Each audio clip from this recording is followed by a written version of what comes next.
Hey everybody, it's Aaliyah and I'm excited to share with you about chapter 7 and chapter 8 in the book Running into Whole.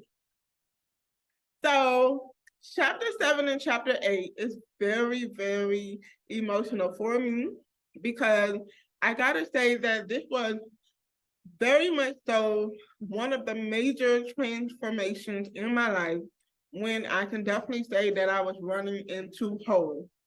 So, chapter 7 and 8 is talking about fathers, talking about anyone that's dealing with father issues, anyone who may not know who their father is, anyone who may still be dealing with understanding how to build a relationship with their father, or maybe you're holding some type of unforgiveness in your heart, maybe some regrets because you never made it right with your father before they passed away, or maybe you are a father and you're wondering how you can actually make that connection with your children. Maybe you don't have a true relationship with your children and you don't understand how you can do this.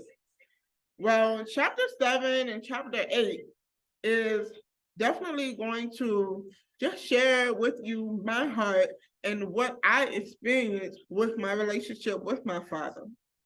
My father, growing up, I had two fathers.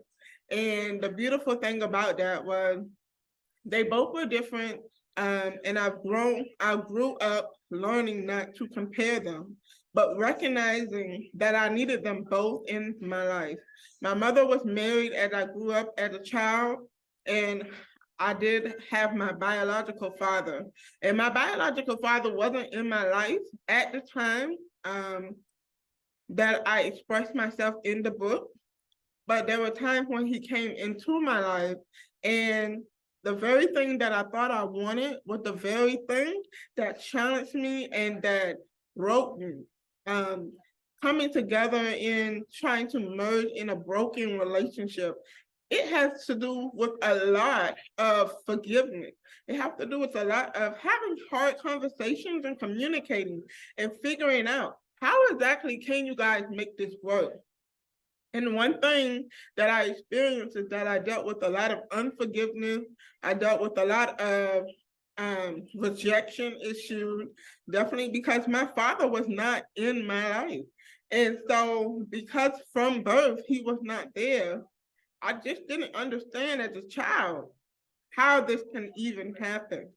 So, one thing that I recognize is that the more I continue to give the depths of why my father wasn't in my life, like that frustration, the more I kept giving it to God, I recognized that my release had to do everything with me releasing it unto God and forgiving the things that we can never go back and fix. But in order for our relationship to evolve and to grow and for us to actually make that connection as I was an adult, I had to forgive and let go. And in that process, I couldn't have done it alone. It was God Himself who came in and He spoke to me and He told me, I'm your father. The things that you expect and is looking for your father to do, expect those things in me. At first, I was like, huh? You really? Like, what do you mean? But we have a heavenly father that can do more than what our earthly father can do here on earth. And in the midst of me actually gaining that revelation and embracing it and releasing it, I recognized that I was expecting things from my father that he could not give me. And I had to grow to learn to love him and accept him for who he was as he grew and as he finally gained understanding on how to even be the father that I needed in my life. But one thing that I gotta tell you that became a peacemaker for me is that I gained the understanding that regardless if my father decided to change or if he did not decide to change, I decided to say, I'm going to love him regardless of what I think he should be. I'm going to honor him because my Heavenly Father first said that I should. And then he's saying that love and honor your father. This is a command from God.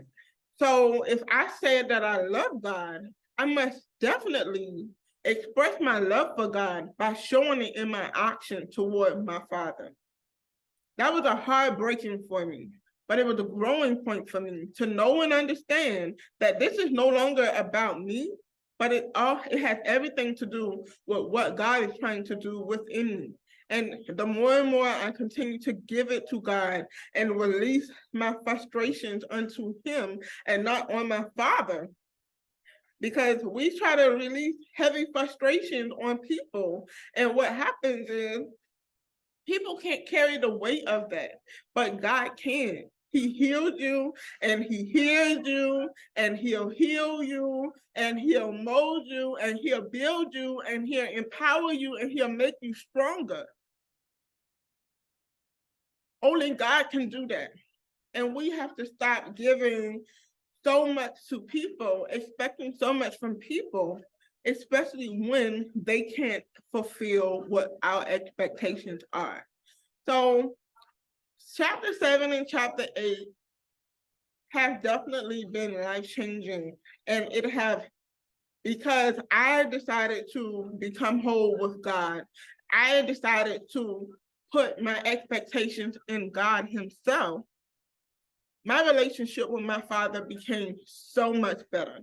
We've been able to have conversation without arguing. We have been able to listen to each other and understand one another and just have communication and build a relationship and an adult relationship, regardless of what happened through childhood. And so I hope that that encouraged you, but also too, I hope that if you are dealing with some type of father issue, that you will actually take those issues and you will give them to God, and you will allow God to be the one to heal you. You'll be the one to let him show you what all he can do in spite of what your parents cannot do.